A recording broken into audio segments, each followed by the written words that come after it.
Well, beautiful people, best damn nation.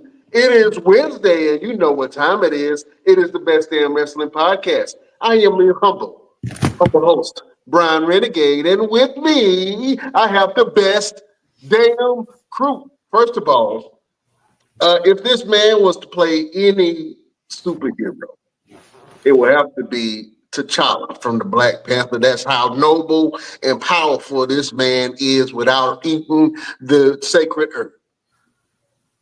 He is the green-eyed bandit. He fights people.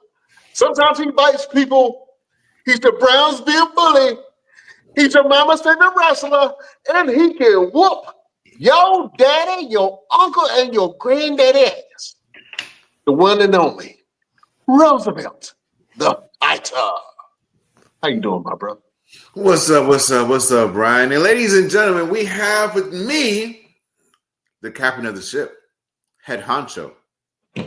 If the Titanic was here today, he would save it. He's the one that leads us to the promised land. Okay? Plymouth Rock wouldn't even land on us if this man was in charge. Ladies and gentlemen, Brian Renegade. What's going on, brother? Well, thank you. I appreciate that, my brother. Yeah. Since you ain't using it no more, I'm going to use it. Well, thank you. I appreciate it. Yo, that catchphrase was so stupid that it stuck. I loved it. I love that. That it stuck. And you know what? Let's get right into it. Let's get into your favorite segment.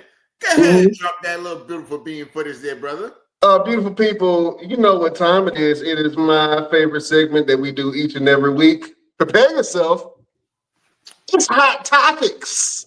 There has been a legendary search for the ways of the Lucha by Chad Gable. If you don't know what I'm talking about, on Monday Night Raw, Chad Gable of American Made, who is a decorated Olympian, okay?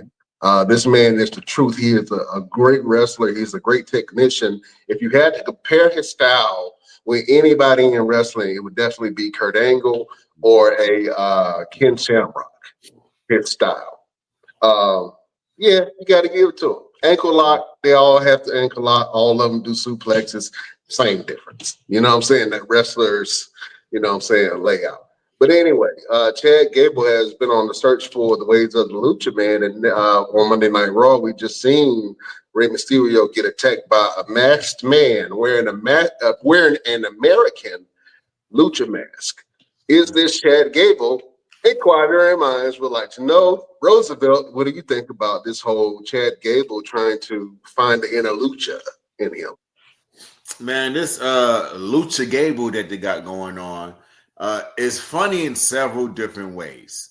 It's funny because they've done it at least 30, 50, 11 times. You know what I'm saying? Like, that means it works. They keep saying the same thing over and over. When he first came out, whoever this masked superstar is, we're going to use the video game creative character name right now. The masked superstar, okay? Whoever it is, the first time he came out, I said, that looked like Mr. America. And I hate it. Because the Hulk Hogan was Mr. America. And I hate it. Oh, you're talking about when Hulk Hogan had the mask on and he had the American flag kind of, yeah, it gave you that vibe. It gave me that vibe immediately. And I was like, no. Several things. I kind of get the whole story of, you know, Chad Gable's trying to figure out the best way to get rid of a luchador, how to combat against Rey Mysterio, how to get him out of the WWE. He's going about it the wrong way. You don't fight fire with fire by becoming something that you're not in terms of a luchador to kind of go against his style, because he's going to have the advantage either way. You try to do what he does, he's going to have the advantage because he has more knowledge. It's a true wrestler. Yeah. He should have went in the direction of somebody like a Chris Benoit. Chris Benoit was capable. Watch what you say. Walk Chris that Benoit, line very carefully. Chris Benoit was capable of meeting that luchador style. Look at the matches between him and Eddie Guerrero. Look at the matches between him and Rey Mysterio. If he really wanted to do something that's going to say, you know what, I can combat against a luchador style, Chris Benoit style would have been the right direction, in my opinion. Yeah. Oof, that's that opinion that got some strings to it. But you know what? Right is right. This is the question that I will say. People who are real wrestlers, meaning that they wrestled in high school and they wrestled collegiately or for the Olympics. I don't care who they're fighting. In a street fight, I'm going to either go for the boxer or in the street fight, I'll go for the boxer. But also in a street fight, I wouldn't rule against the wrestler. You know what I'm saying? So against many styles of fighting, wrestlers have a better advantage. Just because they know how to manipulate certain parts of the body to be able to get position or to assert their dominance. So no matter whether it's professional wrestling, real wrestling, or a street fight or MMA, wrestlers do have an advantage in a lot of ways. So we're talking about the lucha style versus a wrestling style, which is Chad Gable. In my opinion, I'm a fan of the luchador style. But in my opinion, I love wrestlers.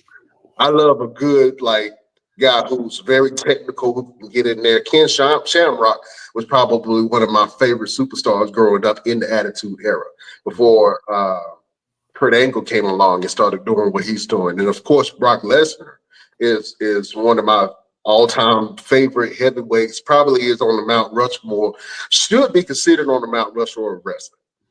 You know what I'm saying? I would put Brock Lesnar up there. As far as wrestling is concerned. Mr. Perfect. Wasn't Mr. Perfect a wrestler?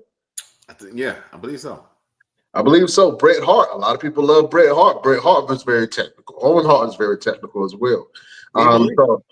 Who? Dean Malenko. Dean Malenko. Yeah, the man of 1,000 hosts. Dean Malenko is a great wrestler, and I love Dean Malenko, Perry Saturn. I loved all those guys coming up. That's why Xavier Woods, I think a lot of people underestimate Xavier Woods because Xavier Woods is a real wrestler. Xavier Woods can out-wrestle probably 95% of that locker room right now. Mm-hmm. And your champion right now, Cody Rhodes. Cody Rhodes wrestled in college. I mean, not college, in high school. Matter of fact, one of his opponents was Xavier Woods. You know what I'm saying? So I love wrestlers who transition over to professional wrestling.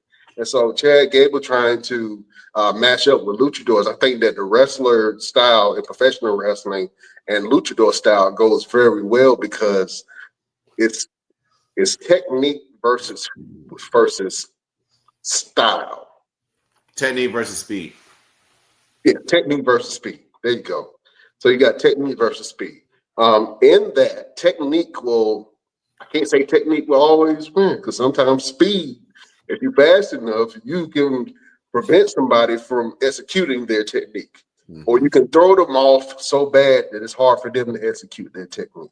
Mm-hmm. So I think this is interesting, and the reason why we're bringing it up because although it's a lot of storylines going on in WWE, I think that this is very interesting because I want to see eventually American made the Chad Gable faction going against the LWO. And I think that they're going to have some amazing matches together if they do it right.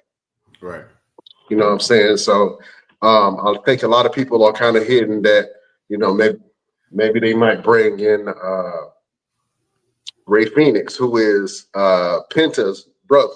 Mm-hmm. And I'm waiting for that to happen because I think he will have some amazing matches, especially with some of the luchadors in WWE, i.e. Rey Mysterio and Dominic Mysterio too, because I don't think Dominic Mysterio gets that luchador title.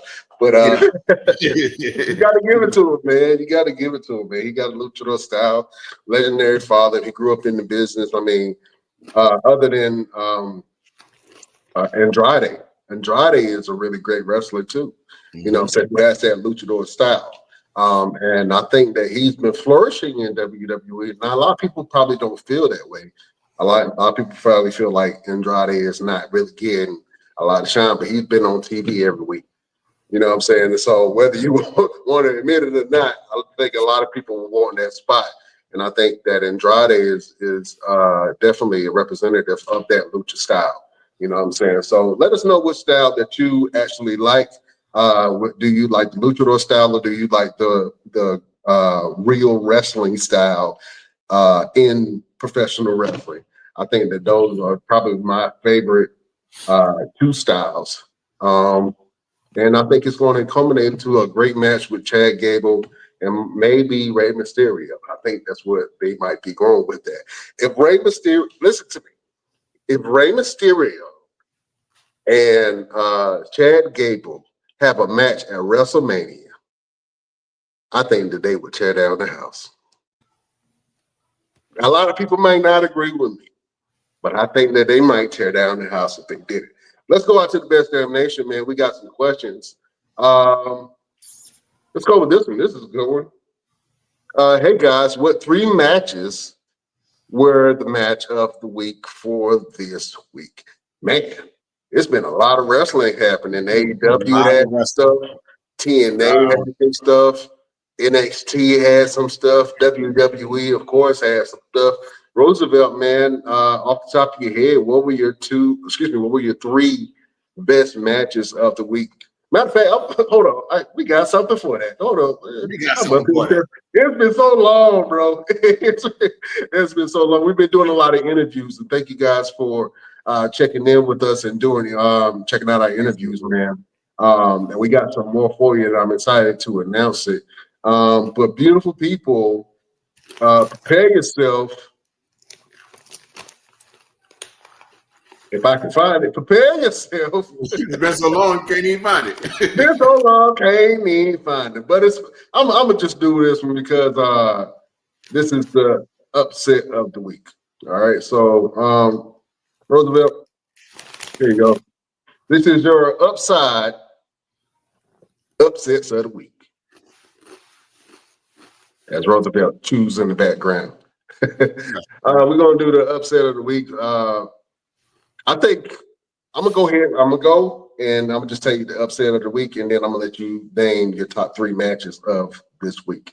I think the upset of this week is CM Punk versus Seth Rollins match. They had a cage match on Monday Night Raw.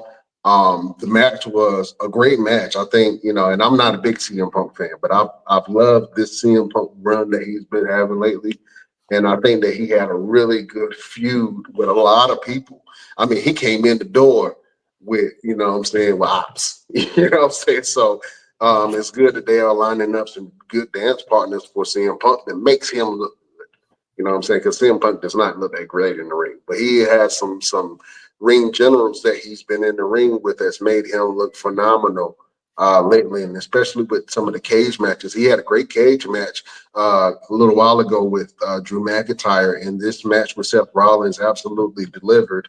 But I think that it was spoiled by the return of Roman Reigns when he came in and did what he did to Seth Rollins and eventually CM Punk. I think that was the upset of the week because I think a lot of people wanted to see a clean finish in that match. But, you can never deny your tribal chief. You know what I'm saying? So my thing with that is it needed to be a clean finish. I have 2 problems with that. 1, it needed to be a clean finish. 2, these 2 gentlemen have built up this rivalry and this disdain for each other so big that it needed to be more for me. And it needed to be as soon as they walked to the cage, they went right for it, right into it. But it needed to be the entire way. It was too much of, hey man, go ahead and hit me back. I'm gonna hit you back. Hit me. No, get in there and really go at each other. It should have been a situation where, for the first time ever, they needed to pull those 2 apart inside of the cage match. Right. Almost like the ref needed to just get out of the damn ring and let them guys just go for it. You know what I'm saying? And that's the thing when you build up a storyline so big of hatred for each other that as soon as you get in the ring, that hatred for each other looks so washed down because now you guys are working with each other. You know what I'm Right. saying? And I always tell people all the time, if you're going to come at me like you ready to fight me and you hate me that bad, you need to know how to work a shoot. You know what I'm saying? A shoot work. You know what I'm saying? Like you need to know exactly how to go in there and fight like a legit, almost like a UFC type thing. And the problem with a lot of professional wrestlers is that they don't know how to fight. So they don't know how to do that shoot work style like me. That's crazy when you say that a lot of professional wrestlers really don't know how to fight for real. You know what I'm saying? And I know that, there's been some legendary tough guys in the business that have had some interactions with people who are just professional wrestlers. They really have no fighting background at all. And I'm partial to, like I say, I love wrestlers, real wrestlers, because they can actually mess you up. If you've never seen a street fight where somebody grabs somebody and slams them, it always gets the same reaction. Oh, Uh-huh. you know what I'm saying? In a street fight, if you know somebody is strong and they pick you up and slam you, it's very hard to come back from that. You know what I'm saying? It's very unless you tough. If somebody's bigger and stronger than you and slams you on the ground, if you've never been slammed before, it takes a lot out. You know what I'm saying? You can punch somebody a lot of times in the face, but if you slam somebody just right, you could kill them. You know what I'm saying? So, just I love seeing real fighters in wrestling. Like I say, I love brawlers, man. Like Kevin Owens is a brawler. I love Kevin Owens style. Seth Rollins can fight. You know what I'm saying? He's not afraid of a fight or throwing, real punches or real kicks to people. You know what I'm saying? So, I love scrappy guys, man. You know what I'm saying? But also I love people who have that boxing background. I love people who have that MMA background that transition over to wrestling. You know what I'm saying? So let's go ahead, go over to Matthew Rodriguez's question, man. Hey guys, what are the 3 matches that were matches of the week? In your opinion, Roosevelt, what was the match of the week? 3. I still have to give it to Seth Rollins and CM Punk, even though it didn't give me the 100% fullness of the hatred that it really needed to have. They still went in there and got busy and showcased their talents and really showed that they were trying to one up each other. You know what I'm saying? So I had to give it to them. The second match would have to be Ethan Page versus Javon Evans on NXT Roadblock. Okay. Not Roadblock, but yeah, Roadblock. Man, them boys went in there and, as Javon would say, got bouncy. Shout out to Javon Evans, and I sing his praise all the time because I'm I know him personally, but to watch him on TV and to see how easily he was able to adapt to the TV style and doing things the way he's doing it now and have such a big moment in professional wrestling now. Like, this kid is just, I don't think he's even old enough to drink. I don't think he's even old enough to drink alcohol yet. And he's out there just really getting busy. And the way that him and Ethan Page worked so strong together is in the stories that they tell in the ring and outside the ring is just amazing. And then the number one for me, and this would be a good segue to go into this match, is Obafemi versus Moose. Man, these two guys are something amazing. Like, two big juggernauts, two titans going in there and just going hand in hand, blow for blow, kick for kick, taking each other's big moves, standing up and just saying, hey, that was good, but give me more. You know what I'm saying? Like, they really went in there and got busy. To see Moose just run up the ropes and then do a daggone moonsault or crossbody or whatever it is he was trying to do. But to see somebody his size do those type of movements is just amazing. And see Obafemi pick this man up over his head Yes. and yeet out the ring. I was, man, what did you know what? All right, what you can have my cornbread. Yes, sir. You can have my cornbread. You want my cornbread? I had some yesterday. I don't need none today. Go ahead, take it. You want your cornbread? So yeah, in the words of Big E, big sweaty men slapping me. Yeah, slapping me. Yeah, that's what that was. Big sweaty men slapping me. I thought that the match was a great match. I love seeing two powerhouses go at it, and this one, Obafemi is just something special, bro. Mm-hmm. And he can talk. He has the physical presence. He has the music. The fans are behind him and anything that he does. I want to see how that really transitions when he goes over to main roster. Same thing with Trick Williams. I want to see how that transition to when they go over to the main roster. Right now, we see Carmelo Hayes is over on main roster. He's been having some. Let's not get it twisted. Carmelo Hayes has been wrestling some absolute studs in the game. Some legends. So I can't take nothing away from Carmelo Hayes, even though he hasn't been at the top of the card. Now with him getting with the mids, I love what they call it? Melodon mids. That sounds disgusting. That sounds disgusting. But I like the name and I love the Miz and Carmelo together. I think that they make a really good pair. It's like an odd couple pairing, but I think that the Miz mentorship, if Carmelo is really listening, I think the Miz's mentorship can be very powerful for Carmelo to transition inside the ring and outside of the ring, because the Miz does have that experience doing things outside of the ring, like acting and things like that. So I actually like that pairing of Melo Don't Miz. But to see how some of the talent, especially the African-American male talent, is treated and how they transition from NXT to main roster is always interesting. So I can't wait to see how Obafemi does, but he has all the tools, man, to be an absolute stud. And if he, to be honest with you, I don't see nobody in NXT taking that bet off him. You know what I'm saying? It has to be like a multi-man situation. It ain't gonna be no one-on-one. It has to be like a triple threat, or like you said, a multi-man where somebody, pins somebody else and takes it off of them. But I don't see nobody beating Obafemi clean. Then he would have to get the strategy. It's going to have to be multiple individuals. I don't see it. And actually, a lot of people slept on that match between Obafemi and A-Town Down Under with Grayson Waller and Austin Theory. Austin Theory. That match was really good, and I think it tells a good storytelling, but it also shows the power that Obafemi has, man. And so that match with Obafemi versus Moose, if you had opportunity to go check it out and watch it. It's a great match.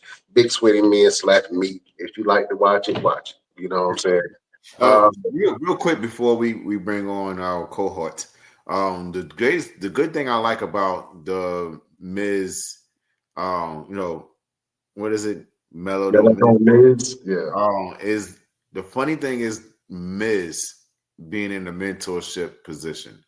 Like when you think about when he first came to WWE and how he was just so hated and no one wanted to help him, no one wanted to rock with him because he was such a hardhead and just running his mouth. Thought he was just larger than life superstar and hasn't even done anything except for Real World and all other, stupid reality shows and competitions. And now to see him in a position to help the younger guys to, become superstars is an amazing thing. Yeah, I love to see it, man. I love to see Miz in that position, man. And hopefully, Melodon Miz actually becomes successful and they actually do something with that, man. That'll be interesting. But beautiful people, it's getting tasty in here. We got to bring in the chef of the Best Damn Wrestling Podcast, the one and only Chef Showtime. What's happening, man? How are you guys doing? Oh, Chef, man. how you feeling? he had the R&B sexy pose. You know what I'm saying? To come and get me now. For some reason, Yeah, my camera keeps freezing. That's just funny. that's all good, Chef. Man, we was talking about. How you guys doing today?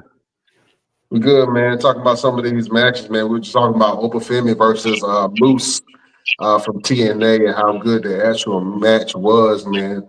Have you had the opportunity to check out Obafemi at all, Chef? I've watched them before, but I didn't watch the Moose versus Olafemi match. I did not watch that one. All right, just like the best damn nation, man. Y'all go back and check that out. But I think that Obafemi is going to be that star. And if you don't know who Obafemi is or what his wrestling style is, and I always give this comparison, and I see that Wakanda Forever Black Panther shirt that Roosevelt have on. If you want to compare what Obafemi's style is, just think of Umbaku, right? If Umbaku was wrestling. If M'Baku had dreads and he was wrestling, that's who Obafemi would be. You know what I'm saying? And then Moose, man, I think that Moose doesn't get the credit that he deserves. He has been holding down the TNA brand for so long. And I think that him coming over to WWE, even though he mentioned that he didn't want to come to WWE at some point, he actually, I think that he was happy that he's there now. You know what I'm saying? When wrestlers say they don't want to make it to the WWE, they want to go. I'm like, why are you lying? Why you always lying? Why you always lying? Yeah, why are you lying, bro? Like, yeah, it's like that. It doesn't make sense. I think that ultimately everybody's goal when you in the wrestling business is to make it to the top. Now the top looks different now. Because I think a lot of indie wrestlers are happy that they're at the top of the promotions that they run, especially if they have a lot going on and they're getting paid and they're actually making a career off of them wrestling. That can be very satisfying, just like being at the top or being signed to a big company. Some people can be happy working with multiple companies and get paid with multiple companies and getting able to travel and still have flexibilities to be with their family versus being signed to a big company and might not wrestle as much, might not be on TV, might struggle to try to get, saying your character across. And we see it a lot, especially with AEW. This is what I do love about AEW. They have no qualms about bringing in indie wrestlers. And they really like to showcase indie wrestlers. So, for a lot of independent wrestlers, even yourself, Roosevelt, you had the opportunity to be on AEW programming, man, to show what you can do. And so I think that from that aspect of showing different indie wrestlers and what's out there and who's talented, it gives the wrestling fans an opportunity to check out a little bit of how the indie scene is and the talent that's coming from that. And it also gives the indie wrestlers that little nudge to be like, all right, I've been on AEW TV, man. Now you can pay me a little bit more for my bookings. You know what I'm saying? Right. So, man, you always get that little boost. You know what I mean? But shout out to, and actually, I got to make it out. AEW Double or Nothing is actually coming here to Phoenix. And so I'm going to try to go. We're going to see. Hopefully I can get my little media pass and I can be in there asking Tony to ask some questions. You know what I'm saying? Hold up, Tony, I got some questions. One of the biggest things about this match with Obafemi and Moose is the crossover. The crossover of two major companies with WWE and TNA. And it got me thinking about the crossover of companies in the past, presently, and, what we could possibly see in the future. One of the biggest ones is like WWE and WCW. A lot of people talked about the invasion, but it's more so of like a crossover. And if you think about it, a lot of the talent went from either WCW to WWE and vice versa, left WWE and went to WCW. Let's talk about that period real quick. Now, I didn't mean to cut you off because that period of time was probably one of my favorite periods of wrestling because it was so exciting to see WCW and ECW kind of bleed into WWE, and people started choosing sides. Now, that was the interesting part because we saw the emergence of a lot of stars, man, like, from WCW. That's where we got Booker T, and we got Goldberg and Chris Jericho. Chris Jericho and DDP. Big Papa Pump. I mean, it's just a lot of WCW stars came to WWE, and they had a hard time trying to get their footing to figure out where they fit in the new business. One of my favorite interactions, and it was a sink or swim moment, but when Booker T had to face with The Rock for the first time. And to me, that was my first time seeing two main event men of color going against each other, and everybody at that time wanted to see that. A lot of people said that Booker T took some moves from The Rock or whatever the case may be, and Booker T kind of claimed his fame to some of the, like the bookend and the rock bottom are very similar moves. And I think that Booker T is probably one of my all-time. And there was a list put out. I don't know if it was from BET. Did you see it? Mm. It was a list of the top. I think it was top 10 or top 7 black superstars of all time. Oh wow! From BET. I gotta find that list. I don't know who made that list. They were missing a couple of people off that. I think number 6, right? I was number 6. No, you were like number. If the list was 10, you was up there, but okay, you weren't in the top 10. Long time up there. You was up there though. Hey Chef, see if you can find that for me. That list, that BT list of the top 10 black wrestlers of all time. At number 1, they put Booker T. Number 2, they put The Rock. You know what I'm saying? That was interesting to me that they would actually put Booker T over The Rock. But when it comes to wrestling, technically, just wrestling, without the final boss stuff, I think that Booker T had the better wrestling career. Yeah, longer too. He had more longevity. He had more success in the ring. He has just as much cultural influence as The Rock when it comes to wrestling. Maybe I'm wrong. That's them next year. Tell me if I'm wrong. Y'all love to tell me when I'm wrong. Y'all love, So if I'm wrong, then let it be known. But in the ring wrestling career, I think that Booker T had a more successful.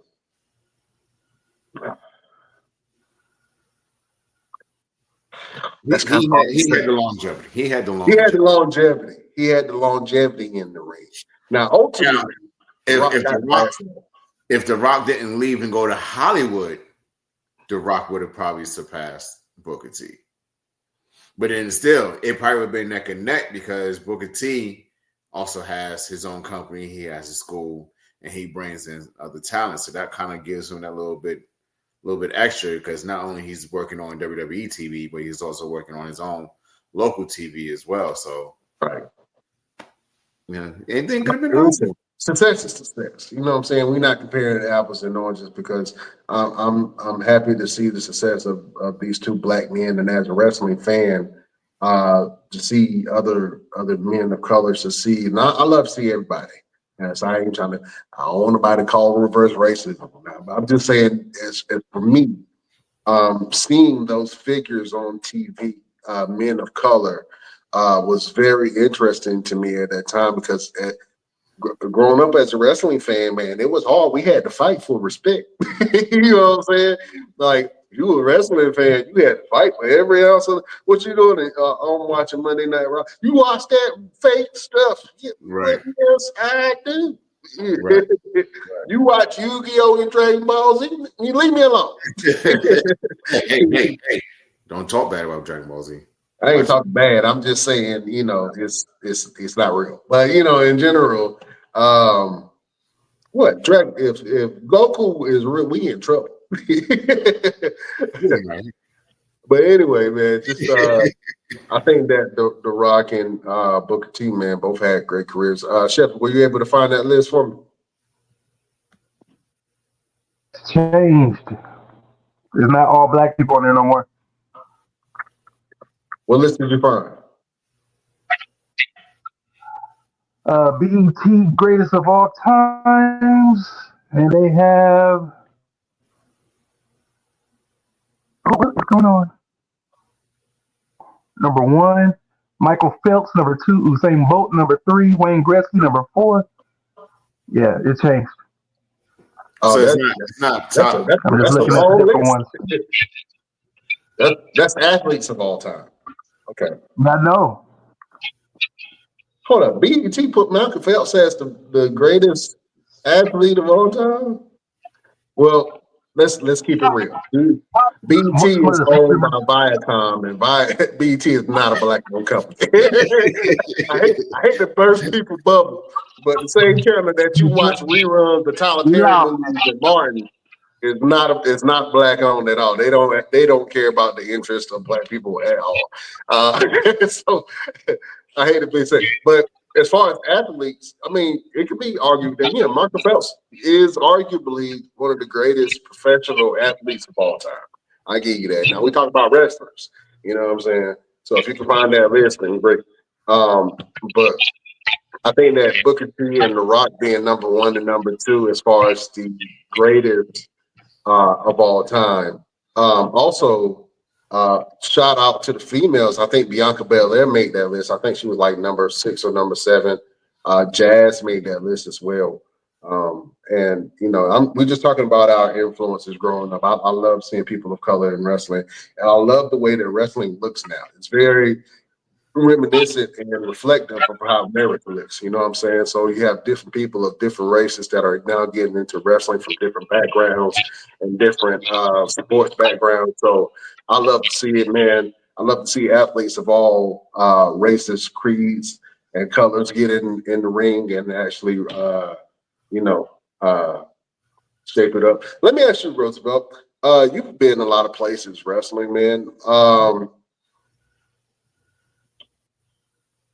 Which area do you think has the most talented wrestlers? You've been in Germany, you've been over the UK, you've been here in America, all over the country. You've wrestled everybody from Billy Gunn on down to your local Joe Schmo. You know what I'm saying? So which area that you've been to do you feel has some of the most talented wrestlers on the indie scene or just professional wrestlers in general? Which area do you think? I'm gonna make it even better. We're gonna do a wrestling civil war. And you gotta pick your state that you're going with and the wrestlers in that state versus everybody else. And it can be legends, it can be independent wrestlers. That's a difficult question right there. It has to be a state. It can't be a region. It can be a region. Because if it's a region, I would have to say like the southeast, almost into like the Midwest. So I would say like from Texas on back to North Carolina. That's a big ass region, bro. That's half the United States. All right, so you got to go out the state. If I had to narrow it down to a state, then there had to be, and I really hate to say it, North Carolina, because it's so much talent here that has been either picked up or has traveled other places, and you hear from a lot of legends and a lot of vets that say, man, North Carolina is the state where you go and get the talent from.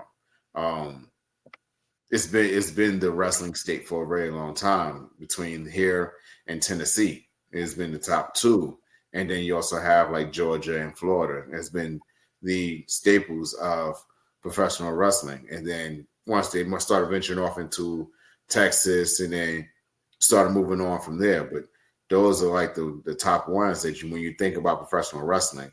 a lot of the talent came from. A lot of the good talent came from. You had Texas, where you had like Shawn Michaels, Stone Cold Steve Austin, Booker T, Undertaker, Bob Orton, all those different guys. And then you think about Georgia, you got a bunch of people from there. North Carolina, you got Ric Flair. Florida, you have where WWE's Performance Center is. Like, they have their whole entire office in Connecticut, but they did their school and their teachings down in Florida. Like, their base is in Florida. So, it has to be, those states that you have to consider first in terms of professional wrestling, who would actually go out there and can stand toe-to-toe with anybody else from any other region, state, province, country, your mama's house, your cousin's backyard, whatever. Yeah, absolutely. I think that, and you're right. I think that the Southeast definitely. I found the list. All right, cool. All right, so here we go. BT's top black wrestlers of all time. Go ahead. Number 10.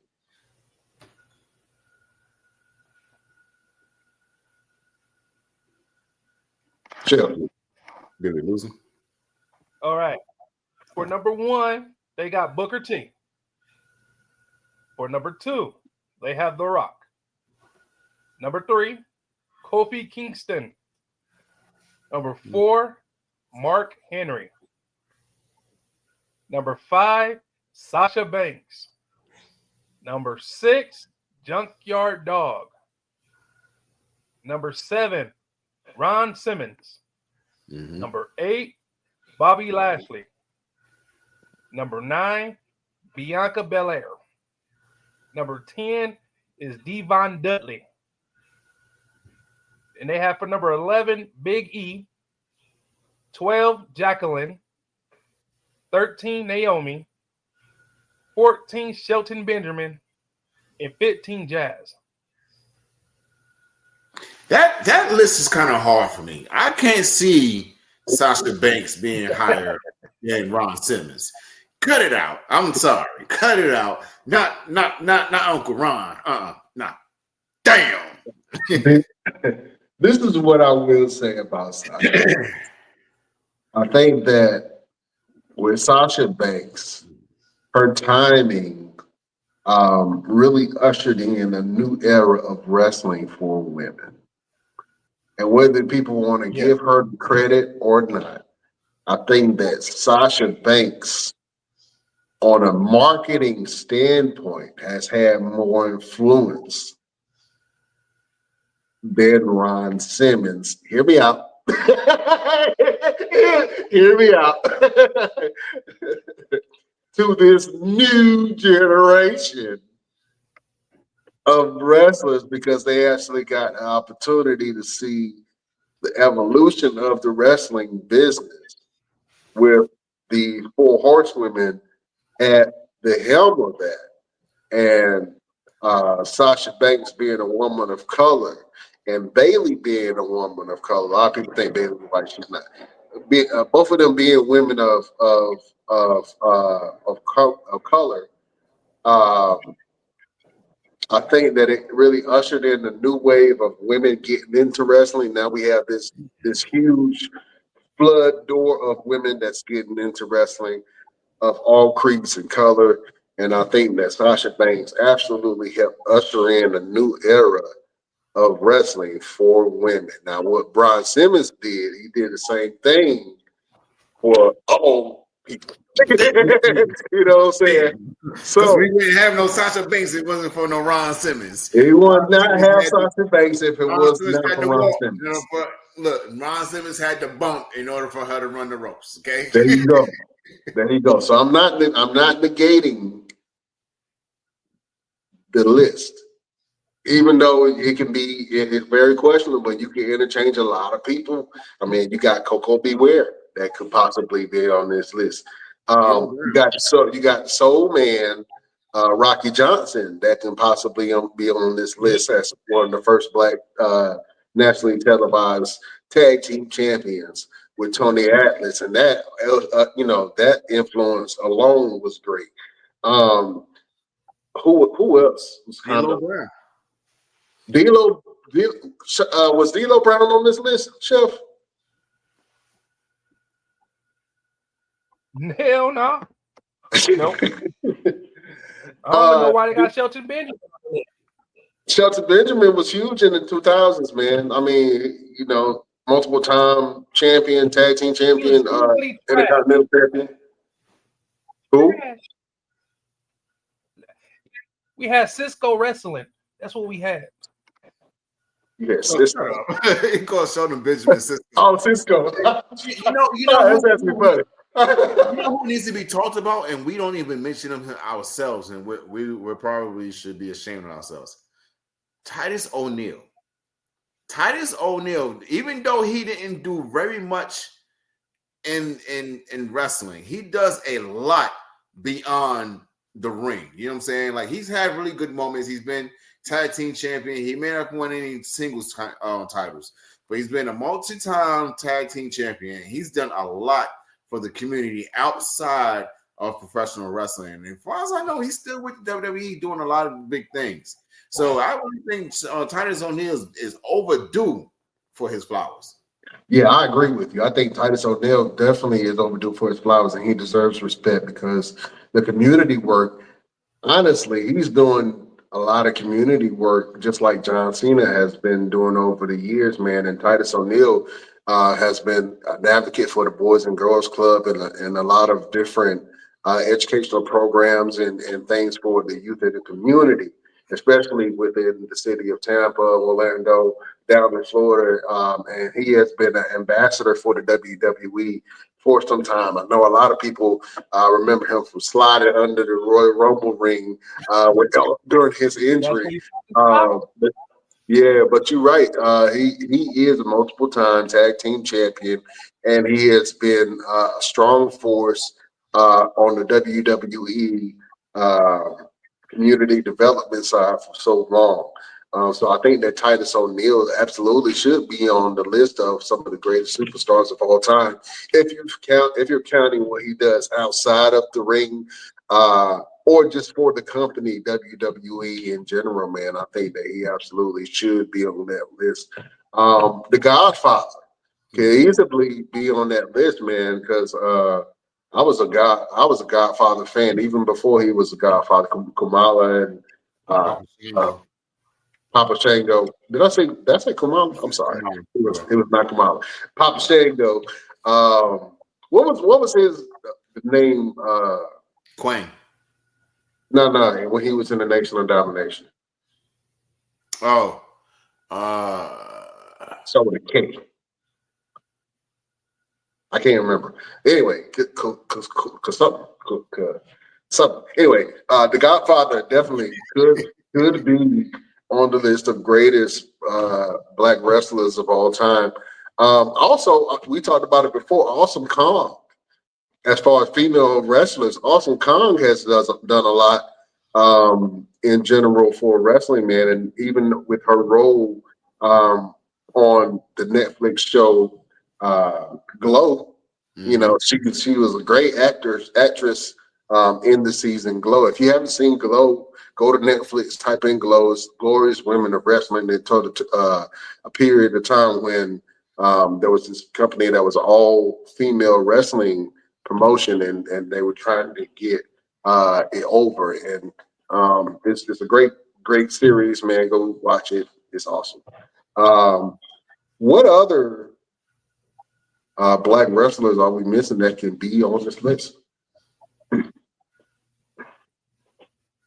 Rest Damn Nation, let us know. I'm trying to think. And female wise, yeah, female wise, Naomi. You would definitely give it to Naomi. Sasha Banks, Jazz, Jacqueline. Alicia Fox, man, and although a lot of people didn't really connect with her crazy ass, Alicia Fox has been holding it down during the Divas period for some time, man, and I think that she was great in the ring. She had some very memorable moments. A lot of people remember her for her crazy antics, and You know, she's still around doing stuff. I don't know if she's wrestling, but she's still around. But yeah, Alicia Fox, man. Tamina. Who? Who you say, Chef? Tamina Snuka. Tamina Snuka. Yeah. Tamina. Mm-hmm. Yeah. Ain't nobody meaner than Tamina.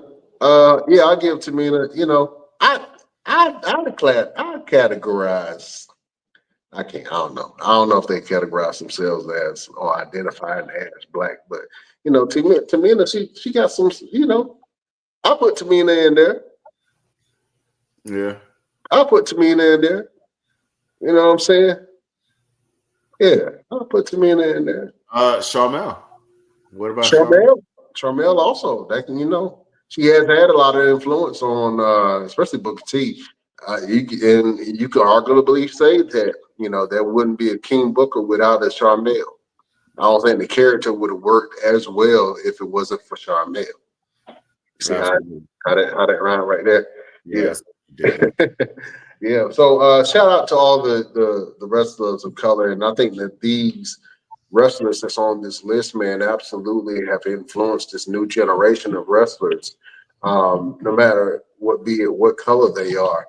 I think that they have had influence and they have entertained the masses. And shout out to everybody on this list. Now, people have some questions about the order, you know what I'm saying? But, you know, arguably, you know, it's kind of hard to, you know, disagree with the list. Yeah. You know what I'm saying? You know, the order might be something. That's one thing. But, you know, the list, I think this is a pretty solid list from BET MTV. Viacom. And then going back to the crossover of companies, you know, we just discussed WWE, WCW, and ECW. Some other crossovers that we've had in the past that has given us some really good talent from these crossovers is Ring of Honor and New Japan. You have a lot of guys that are on AEW right now that's been on Lucha Underground and is part of WWE right now, like Shinsuke Nakamura, AJ Styles, the Good Brothers when they were there. Ricochet, who has been out there doing some really amazing things and has had the opportunity to come back to the States and be a bigger name because they've had the opportunity to go over to New Japan with those crossovers between New Japan and Ring of Honor. Right now, we have AEW and Ring of Honor as a crossover, but it's one whole company, but they wouldn't be where they are now had they not crossed over and done something together. And then we also have WWE and TNA, which is doing really, really good for TNA, mostly. You know what I'm saying? Like WWE has been getting really good feedback from this crossover with them and this what is it, like this connection that they have with TNA and working together. But it's been doing really good for TNA, who was really close to going to the wayside. And from what I'm hearing sources of, WWE bringing in Lucha Underground, bringing that back, which will be very, very interesting. So the future is looking really, really bright for a lot more crossovers in the near future. And then we have Evolve coming back, which is an independent wrestling company that is now part of WWE. So things are going to look really, really interesting in the very, very near future.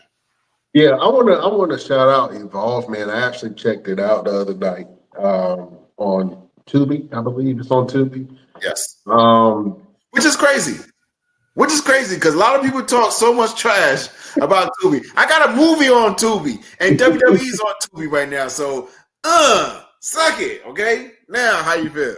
Yeah, go check out Roosevelt's Tubi movie. Which one is it? It's My Brother's Turmoil? Yes, A Brother's Turmoil. Yeah, go check that out and see Roosevelt's acting. When he had hair. When he had the he had Cora. But yeah. Go check out that movie. It's a good movie. You know what I'm saying? I give it 2 Tubi thumbs. Yeah, 2 Tubi thumbs up. Yeah. But yeah, the Evolve series happened, and I think that they have some really good talent on there. One of the guys that I noticed that I think that he could be a star if he's used on the NXT. Is this guy called Cappuccino Jones? Mm-hmm. And I mean, his branding is great. You know what I'm saying? From the name to some of the moves that he has, and what he's named the moves. It as a first time watcher and me seeing this guy, I'm like, oh, he can be a star. You know what I'm saying? He got all the tools that he needs. You know what I'm saying? Chef is having some difficulty. Shout out to Chef, man. We'll check you out if you come back on. But yeah, man, Cappuccino Jones, man, is poised to be a star now. I like what I see in Cappuccino Jones. Also, your boy Jackson Drake was on there with this group called Swipe Right. Yes. Um, you know, it was Interesting tag team. Interesting, but the concept sticks with you. Like you think about, oh man, that's really dope. yeah, it is. But Jack Cartwheel and Sean Legacy also two amazing talents as well. yeah, absolutely. So if you haven't had the opportunity, you want to check out some new talent, man, check out Evolve. I think that they just made Eva the general manager of Evolve, and I'm not sure if they're going to make that into an actual TV show, just like NXT. But if they did, I think it'd be good. And it's good because that's a crossover show because it's bringing NXT stars down to Evolve. So that's like I think Evolve is really the developmental, and then NXT is it's always been its own brand to me. But Mm-hmm. NXT is now its own brand alongside SmackDown and Raw. And to be honest with you, a lot of times NXT has a lot of matches that are better than the main programs matches. Like matches at NXT are just so good, man. And it makes you turn into a fan again, even if you don't know who these people are. You watching some of these matches, and it's great. And I see a lot of the people from AEW that's came over that's killing them right now. Right now, Sean Spears is the North American champion. He's doing a great thing. You just mentioned your boy Ethan Page. He's actually killing it in NXT right now, man. I love seeing what Ethan Page can do. He's one of the few mouthpieces that AEW has. So I think that he's going to do really well in the future, man. And then like you say, you have the TNA crossover where I think the WWE is definitely getting the better end of the stick. When it, I think they're almost poaching talent. You know what I'm saying? Where they just signed Jordan Grace over, which she was a huge star for TNA. And I think TNA is definitely going to miss her. But they got other stars, that can fill the void. But Jordan Grace, man, I think that she is a star. And so WWE definitely won with that one. And then this whole Moose versus Obafemi was good. Moose might make that transition up. We also saw the Hardy Boys come back to NXT to just a room full of love for the Hardy Boys, man. And it's hard to negate the fact that the Hardy Boys definitely has had a lot of influence on people throughout the years, man. And I know I'm happy to see them back in the WWE where I think they belong. And honestly, they kind of beat up. They kind of on the inside of things. So it's good to see them come back to be able to compete, show the younger guys some things. Hopefully, they're able to do some more great things before their careers actually end. But it's great to see the Hardy Boys, North Carolina's own Hardy Boys, back in action on the WWE brand. I take my hat off to the Hardy Boys. Real quick, let's run through these last couple of things. Next would be Naomi's confession, and like I said, this is a short thing because it should have went. My confession. It should have went with my idea. It would have been a lot more, to the story that you could have really pushed a long way.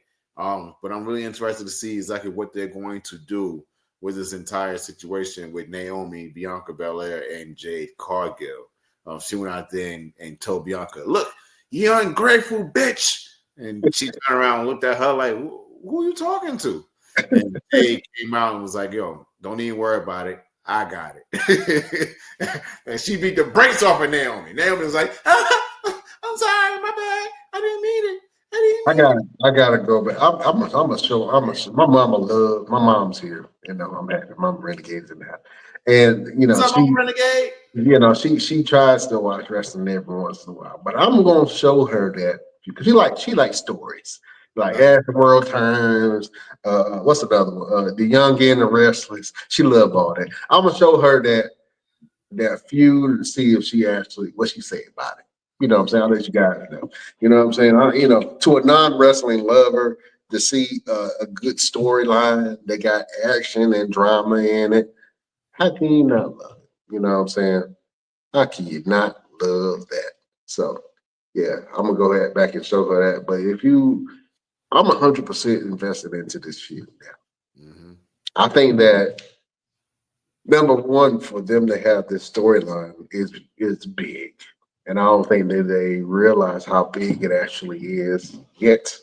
You know what I'm saying? And they can absolutely grow it to something even bigger because I think that Bianca Belair is a great actress. I can't wait to see when she transitions over to Hollywood, if she decides to transition over to Hollywood.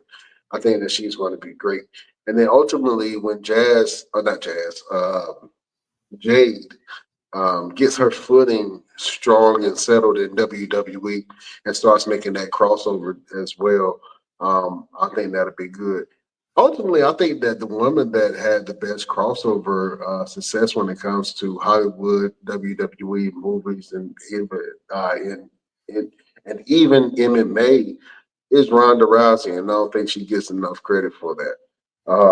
Because Ronda was really able to transition to Hollywood really well after she came through the UFC, and even when she joined the WWE, she had some opportunities, and I think that she was probably she might be the greatest woman turned actor for women. Fighter turned actress. Yeah, fighter turned actress. I think she's the only fighter turned actress. Yeah. Yeah. Yeah. She's the only. I think some actresses. Tony Storm just got the new movie that's out. But I can't remember the name of the movie, but it's a new movie that's out with Tony Storm. Yeah. What was it again? Queen of the Ring. Queen of the Ring. Yeah, Queen of the Ring. I'm really trying to think who has really acted. The women that have acted. Sasha Banks, she did some stuff. She did Anakin. She did a Star Wars cameo, but I don't know. She didn't really have no lines in it. She really did. The only one that's done something major is Ronda Rousey. She was in The Expendables. She was in Fast and Furious. Yep. Honestly, that's it. She had a couple more movies, like one or two more. I don't know. I can't remember what it is. But when you think about women, as far as who are the women, the greatest wrestlers and fighters turned actors, I think you would have to put Ronda Rousey at the top of that category for the women. I don't know if anybody else has even transitioned yet. Becky Lynch, she did some acting in Young Rock, where she played Cyndi Lauper. But she ain't really had no other roles yet. You know what I'm saying? And I think that the Queen Charlotte Flair, she actually focused on acting. I think that she would be a really great actress. Alexa Bliss. Alexa Bliss would be. Alexa Bliss as well too. If we took Nikki Cross and put her in a horror movie, forget about it. Nikki Cross would do really good in a horror movie. As the crazy girlfriend or something. As the monster. Psycho killer. She would be like the girl from The Ring or something to that extent. She could really, or The Grudge. She could do one of those. I would say when it comes to the WWE, I think that Nikki Cross has had the most extreme range of character for a woman. Going from the deranged Nikki Cross to the crazy, giddy best friend, and then turned into the superhero. Almost a superhero. And then the superhero turned bad guy. And then from that to what we have, she went real crazy to what we have now, which she's a member of the Wyatt Six, the brainchild of Bray Wyatt. And she had this dark, demented, almost like the Ring character for that. I think she's Abby the Witch or whatever the king. I don't know which one she is. Sister Abigail, she one of them. But either way, they haven't been on. To LP's point, and LP made this point a couple months ago.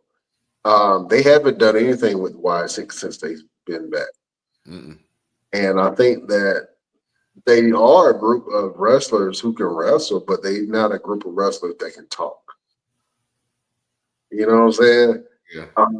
Not to say that they can't talk at all, but you have Eric Redbeard, who really doesn't say anything, hasn't said much in WWE. Joe Gacy can talk. Joe Gacy can talk, and I'm not sure why they're not letting Joe Gacy take the reins. I think that Joe Gacy could absolutely be a better. It's because of the character. I think it's because of the character. The character is not really a leader character. However, Porky, whatever the pig name was, and that's who he's portraying, he have a lot to say when Bray Wyatt was doing the Playhouse. So I don't know why they don't just want to give these guys mics and let them do whatever the character used to do, the puppets or whatever. Let them do whatever they were doing. Like, let's get back to, if you're going to do the YS6, let's get back to when we were doing the Playhouse with Bray Wyatt. Let's get back to that and kind of start doing some, hey, man, this look a little kind of weird. You know what I'm saying? Like, they took the fun.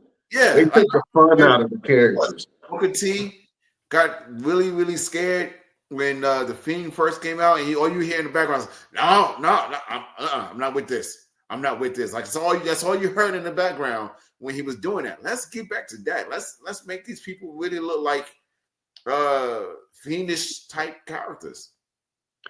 I'll tell you this.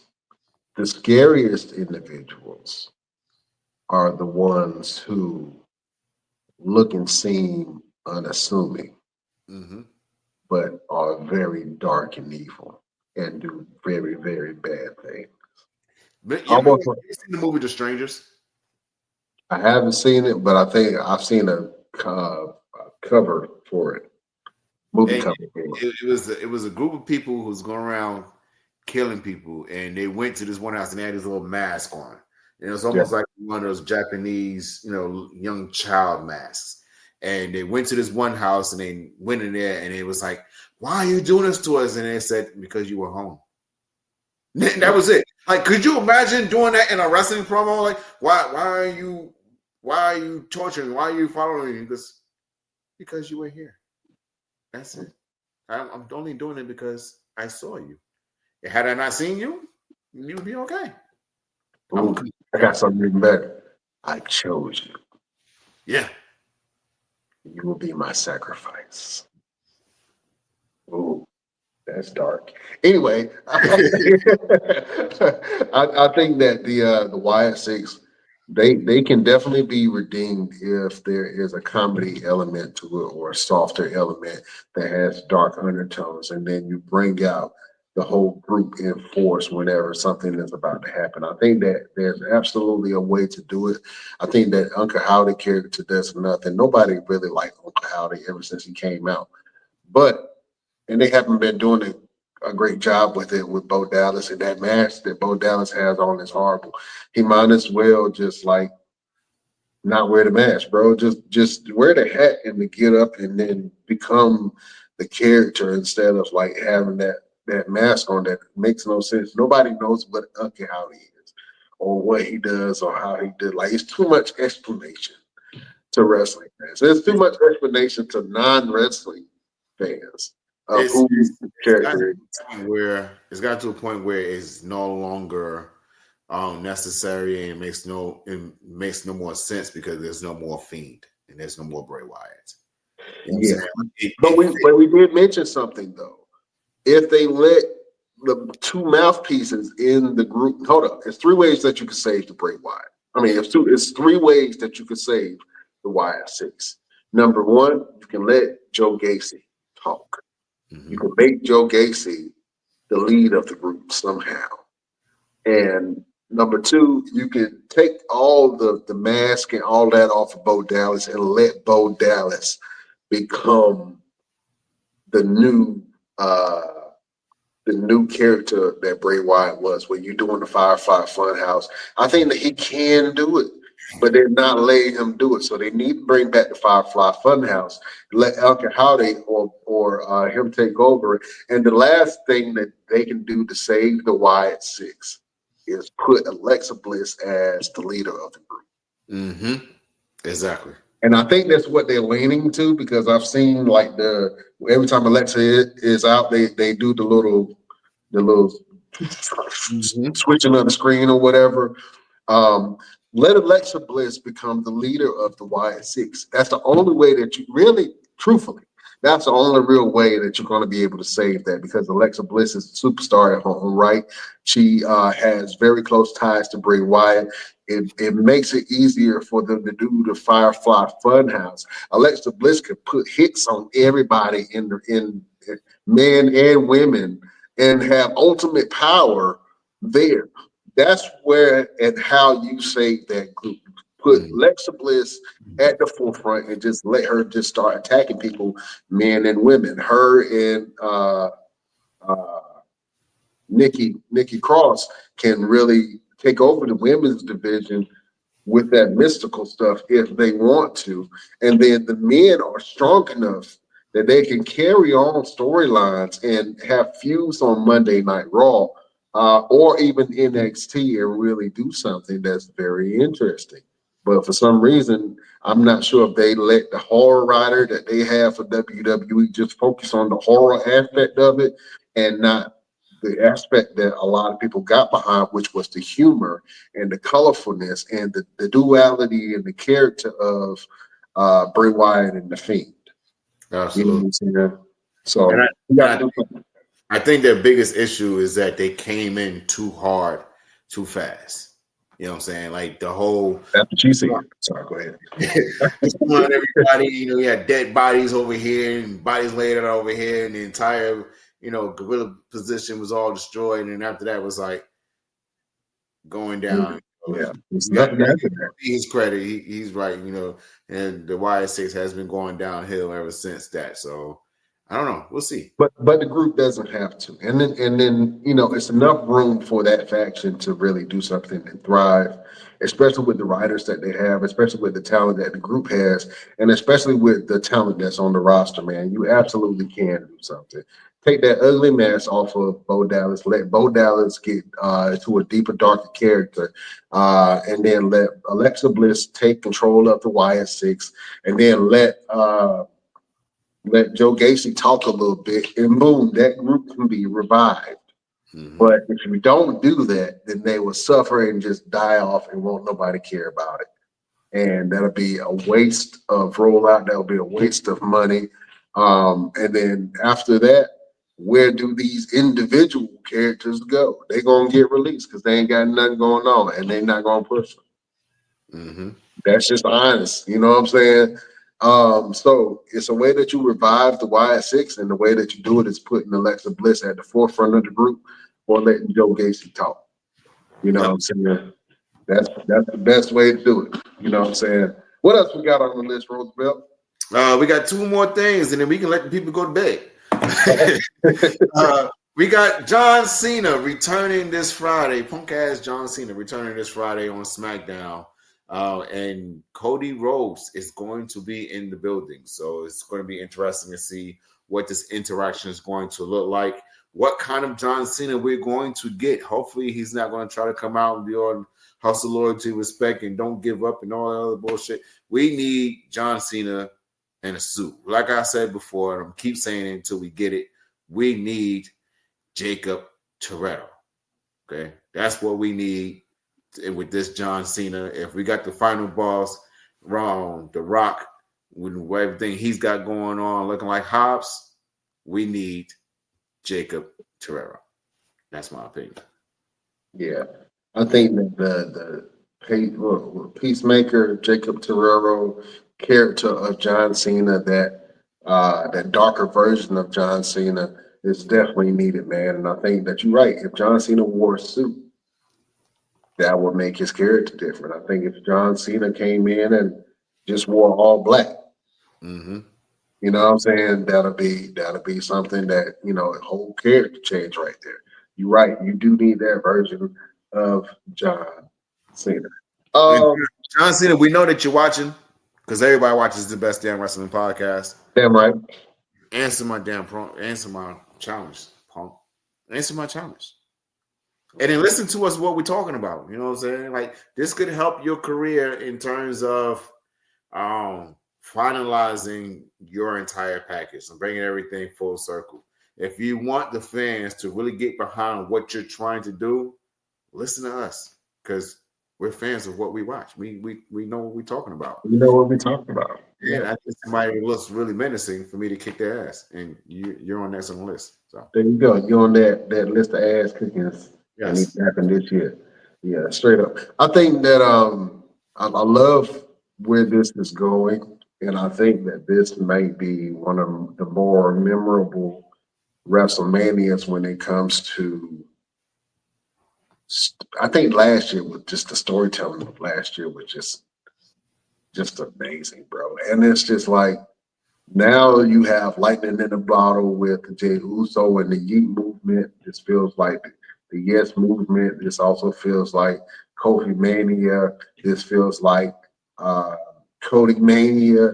It feels the same way. And I think that WWE has a good formula in really taking something that's random, that just randomly happened where the fans get behind it. And then all of a sudden, once the company gets behind it, they start pushing that aspect and building excitement. And I think that they're doing a great job with Jey Uso. Now, a lot of people are, trying to see what a Jey Uso title run would look like. A lot of yeets, a lot of short lines. I don't know. We'll see. But let me say this, because I'm glad I mentioned Jey Uso. Let me say this. I want justice for Jimmy Uso. why? I want justice for Jimmy Uso because I don't think that Jimmy Uso has had real opportunity.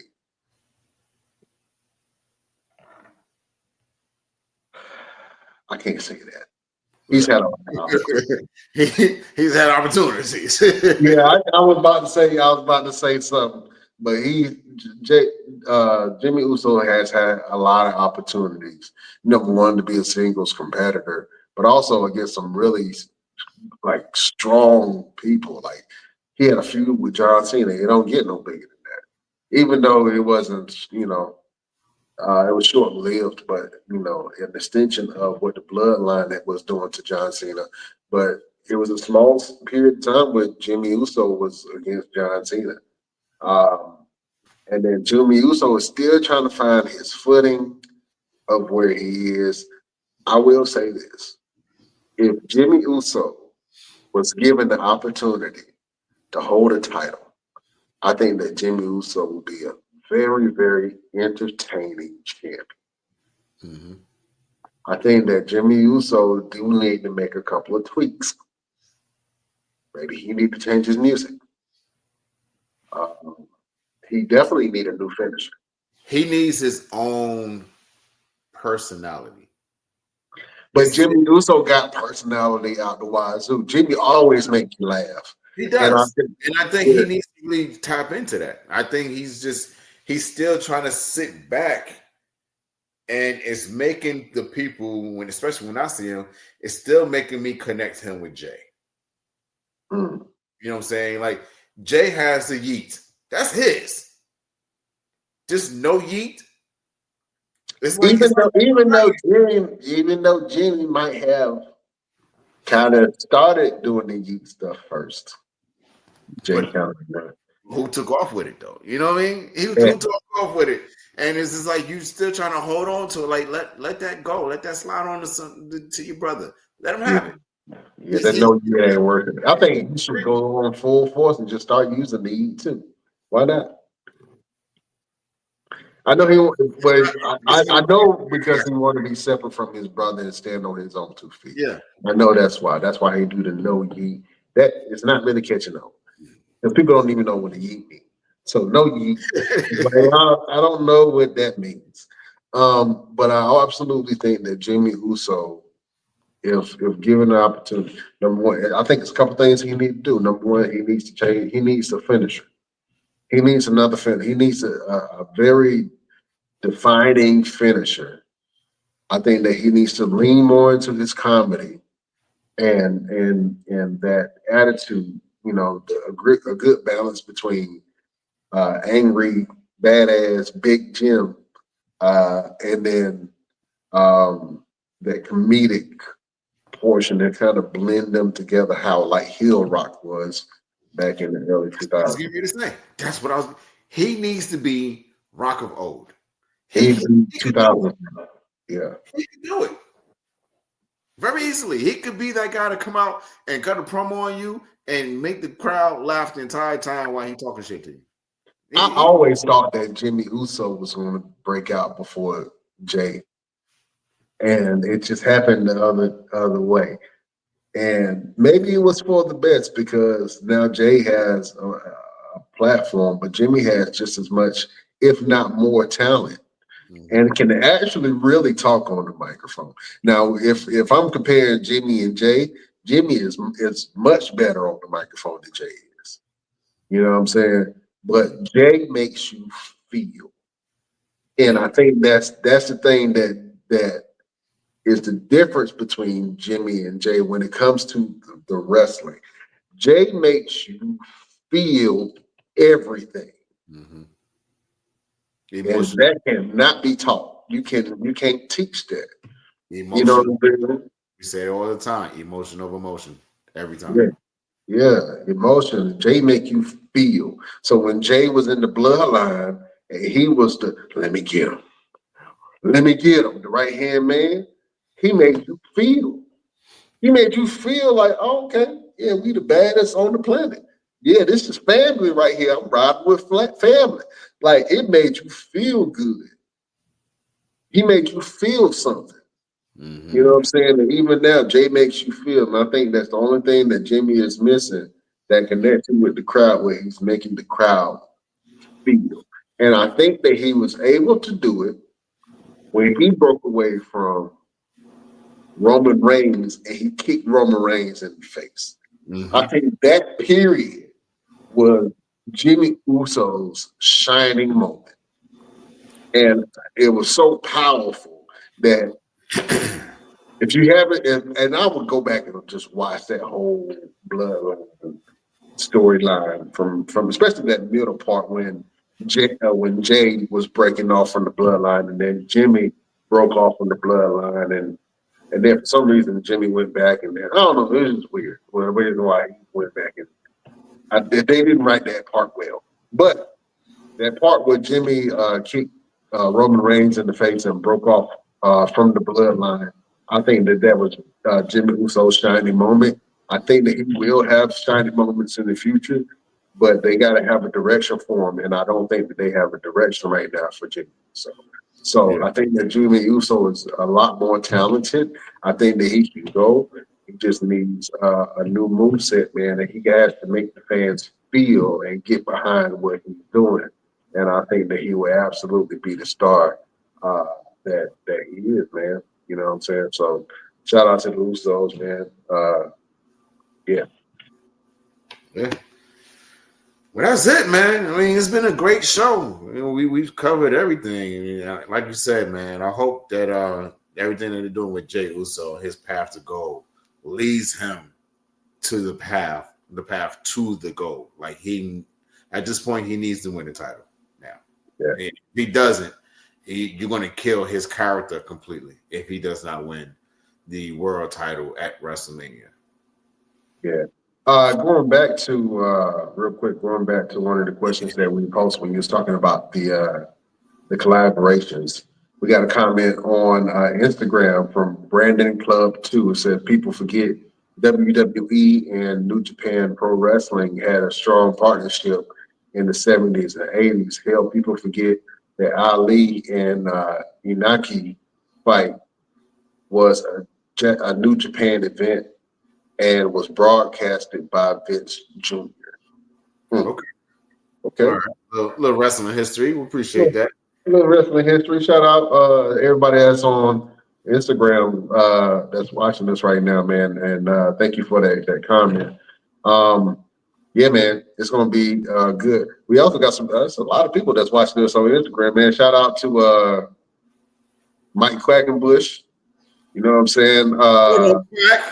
Yeah, Mike Quackenbush. Shout out to Elliot Shop. You know what I mean? Elliot Shock is a really good talent on the independents. He's out there doing his thing. He's making waves, man. Like I said, North Carolina is on fire, man. And you know, there's people that say, "Oh, Georgia's on fire too." North Carolina and Georgia is probably the biggest ones in Florida. North Carolina, Georgia, and Florida on fire. Pennsylvania, Texas up there. tearing up in Pennsylvania. They're tearing it up in New York and New Jersey. They're tearing it up in Texas and Colorado. So, you know, shout out to those guys, man. Tennessee, shout out to Tennessee. Absolutely. Shout out to all of them, man. And yeah, I'm excited. It's a great time to be a wrestling fan. It's a great time to be a promoter. And it's a great time to just be in the wrestling world right now. You can see a lot of eyes on the products. So shout out. If you're a wrestling fan right now, you're winning, man. It's more wrestling than you can do. Than what you can do. I don't know. You know what I'm saying? It's a great time for opportunity. There you go. Great time for opportunity. Well, beautiful people, it's been a great show. Roosevelt, do you have a final word for the beautiful people? Absolutely. I saw this word earlier from, I want to say someone had it on TikTok, and it was very interesting when I saw it. And it says, don't speak until you know you have the power to speak. You know, sometimes people, they have a lot to say, and sometimes they don't know how to say it, who to say it to, and even if you have a little quiver in your throat, when you have the power to speak, make sure you speak. Make sure you say what it is you want to say. Speak your truth. Get it out there. Speak your mind. You know, let the people know who you are and what you're about, and what you're trying to do, and what you're trying to accomplish. But just don't do it for the sake of doing it. Do it with some power. Do it with some strength. Make sure that when you, because you can't get it back. You know, and there's no second chances of making your statement. Make it the first time. So don't speak until you have the power to. That is my final word for the Best Damn Wrestling Podcast. All right, I dig that, man. That's a good one. I like that. All right. Beautiful people, my final word to you. And I want you to look at me in my pupils. Look at me in my pupils when I say this. Your dreams are worth the effort. Your dreams are worth the effort.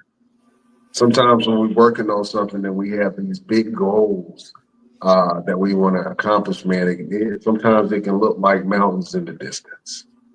You know what I'm saying? And it's so easy to give up. It's so easy to give up on yourself.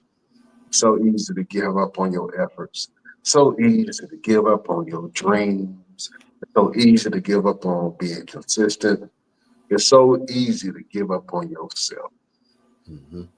But I want to give you this message that you are worth the effort. Your dreams are worth the effort. Your effort is worth the effort. You know what I'm saying? So I say this all the time, man, because it's such a big, powerful message, and it's so simple. Believe in yourself. Believe that you are worth it. Believe that your dreams are worth it. Believe that all the work and all the sleepless nights that you had, all the pain, scars is worth it once you accomplish what you accomplish. And success looks different for everybody. Money ain't the only measurement of success. You know what I'm saying? Some people don't even count money when it comes to certain types of successes. You know what I'm saying? Because it's not everything, and it doesn't give you satisfaction that achieving your dreams gives you. You know what I'm saying? So you are worth the effort. Your dreams are worth the effort. Believe in yourself, and you can do anything. That is a final word from your boy, Brian Renegade. Yeah. Oh man, beautiful people, man. Thank you for joining us on this beautiful Wednesday, or whatever day that you're watching this. I want to give a shout out and a special thank you to all of our sponsors: Nature Made, Marriott Bonvoy, Brickhouse Nutrition, Fanatics, Idle Cam, Tour Hub, Phoenix Foodies, Hilton Honors. The list goes on and on. We have at least 18 affiliate sponsors and main sponsors. So shout out to all of our sponsors, everybody that support us. If you want to help us support our sponsors, just click on the link below. And, we got some goodies for you. We got a link to Roasted Stovers. Shout out to Roasted Stovers Chocolate. Shout out to Giardelli Chocolates. We have all those links below. Shout out to trip.com. Everybody that supports the Best in Wrestling podcast, we love and thank you for being here with us in our journey. And we will continue to bring you great content. We will continue to bring you great wrestling content, great interviews, more entertainers, more actors, more fighters. The show is not just about wrestling. It's about life. It's about learning how people interact with each other, learning about characters. We talk fitness. We talk motivation. And that's the main part of this show, is to give motivation and a lot of inspiration to people that watch us, and new wrestlers or new entertainers or new podcast hosts. I don't care what it is. We like to give motivation, and that's our main mission. We love wrestling, but at the end of the day, be real people will realize we can give a damn. You know what I'm saying? But what we want to do is touch people. And the biggest flex that I have, and I'm going to say this and I'm going to get off, but the biggest flex that I have is when people come on this show and they talk to myself and they talk to Roosevelt and they say, man, this was the best interview I've ever had. Mm-hmm. And I'm talking about legends in wrestling and newbies. You know what I'm saying? When somebody like come on our platform, they like, man, you guys this was fun. Oh man, this was great. Oh man, this is one of the best interviews I've ever had. I gotta come back and do this. That is a big flex for us because we worked hard to bring you the content that we do, man, and put on some of the things that we do. And shout out to Roosevelt, man. You bust your ass, my brother, and you are a true example of a hustler. And you are a local legend, man, and I absolutely love you, my brother. So thank you for being on this journey with me. Because you put in the miles and the footwork. You know what I'm saying? For everything, Jack. You know what I'm saying? Hey, man, I appreciate you for putting this all together, man. It started off with your idea. You know what I'm saying? It was a thought in your head, became an idea, and the idea became... Actually, it was you. It was you. It was me? No, it was you. When we first got together, you was like, I want to do a wrestling podcast. I want to talk about wrestling. And then I didn't say that. I shot you a message. And I was like, what's up? Let's do it. I don't know. Maybe I'm wrong. but somebody came up with the idea. I just put it together. You brought us all together. Either way, we here now. You know what I'm saying? Yeah. We eating good. We healthy. We eating good. We brothers, I love you too, man. Like you said, we got a lot of big things coming for you guys, man. So make sure y'all tune in. Make sure y'all tap in because we're going to have some things coming up. And y'all going to be like, oh, man, these guys are really doing things that we didn't know was even possible. Like, what? Wait, did they really just do that? I want to be a part of that. We want to have people coming to us like, hey, man, how can we be a part of your movement? What can we do to help you? We're going to have community leaders reaching out to us. We're going to have leaders in your government reaching out to us. You know what I'm saying? We're going to have the aliens from other planets reaching out to us. That's how good we're going to give it. You know what I'm saying? That's how good we're going to get it. Yeah. And make sure we take care home and the village. That's it. That's a good little line right there. Take care of home and the village. I like that. I like that. Yeah. Take care of home, protect the village. Put that on the shirt. I dig it. Oh man. Well, beautiful people. Thank you for watching us. Thank you for being here with us. Shout out to all the truckers that drive this beautiful nation of ours, and you are the lifeblood of what's going on, man. I know it's crazy times out there, but we need our essential workers. Shout out to all the federal employees who are still holding it down amongst all of these department closures, man. You are absolutely necessarily needed. And, we need you right now. Shout out to the teachers. Shout out to the teachers, man, because I've been working in the school system for the past couple of months, and man, it's a lot. Like I'm tutoring kids with the YMCA, and I have my own clientele that I tutor outside of within Wake County. I got 2 students in Florida, and man, these kids really need the village to help them get to where they need to be. These kids are struggling, and it's not because of the teachers. It's the resources. They need more resources. They need more people to give them different ideas and different ways of thinking and figuring things out. Some of these kids can't learn. One kid can't learn the same thing as another kid the same way. Jimmy can't learn 2 + 2 is 4 the same way that Kathy can learn 2 + 2 is 4. She may think 2 + 2 is cat. You got to help her get around that. Got to help her. And it's a lot. So shout out to the teachers and the nurses, everybody that's out there doing something that we didn't know we needed so much until we are realizing that we may not even have it anymore. It may be a time that we may not have it. So it's a lot, man. And like I said, working in the school system and watching things go down with the DOE, and I'm just like, this is crazy. So shout out to all of you still, putting your work in, showing up every day, getting up 4 or 5 o'clock in the morning, clocking in, clocking out, making sure these kids get what they need, man. Shout out to y'all.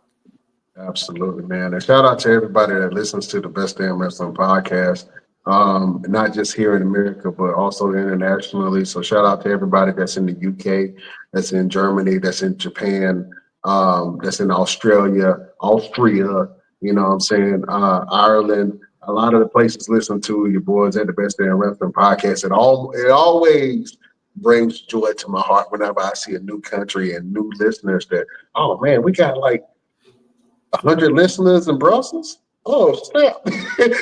I appreciate y'all. You know what I'm saying? I'm just old country boy. You know what I mean? So I appreciate everybody around the world that listen to us, man. And we're growing. You know what I'm saying? So we've been in this thing for a while. I would consider ourselves amongst the original podcast. Groups of wrestling. It's so many, and I don't want to just categorize as a black podcast because we're not that. We just so happen to be black. But I'm happy to see all of these other podcasts that are popping up that are these are wrestling fans, and although we bring a lot more to the table, I ain't talking about other people. We bring a lot to the table. But it's good to see all of these wrestling fans that are popping up that are different races and colors talk about wrestling, man. We've been 3 years in this game, so we've been holding it down for some time. So shout out to all the newbies that's doing your thing, but we the originals. we the ones. Huh? we the ones. And shout out to all you fans that's in other countries, man. Brian has the analytics of who's listening, and whenever he says something, I'm like, oh, that's cool. So make sure you guys keep tuning in, because you never know when I'm going to be in your country. There's opportunities for me to come to Canada this summer, Germany this summer, the UK this summer. I just connected with the promoter over in Qatar. Caprice Coleman goes out there and wrestles for them a lot. Yeah. I'm gonna reach out money. Yeah, I'm gonna reach out to this gentleman and see what we can do, see if something can happen.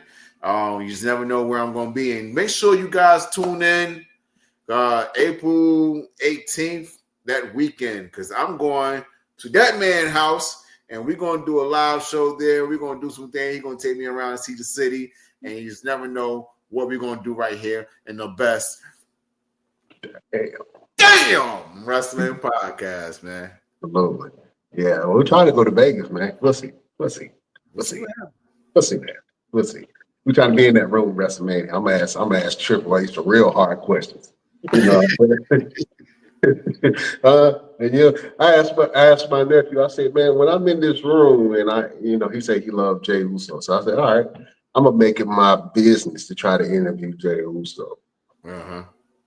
So I said, what question you want to ask? He couldn't really give me a good question, so I'm gonna make up one to say he came up with it.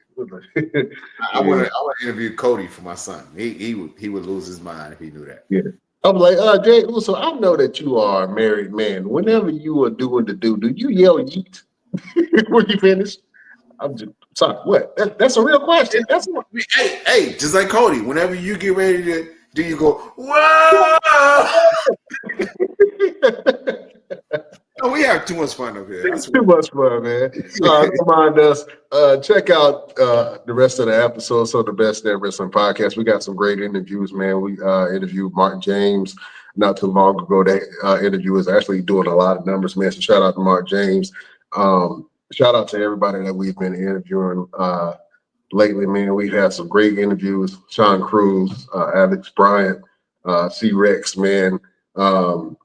Your boy Alex Evans, just some great talent. Trayvon Ali, Mike Quackenbush. That interview was great. So check that out, man. Who? We got a lot coming up. We got a lot coming up. Oh, make sure y'all stay tuned, man. We got some ladies that's going to be joining the Best Damn Wrestling Podcast. We got AEW. She's seen on AEW. Her name is Jordan Blue. She's going to be on the show April 9th. That's going to be a great interview, man. So, stay tuned for that. We got some good stuff. Beautiful people, we can't hold you no longer. Join us on all our platforms, Instagram, Twitter, Twitch, or you can go to the bestdamnwrestlingpodcast.com and check out our content.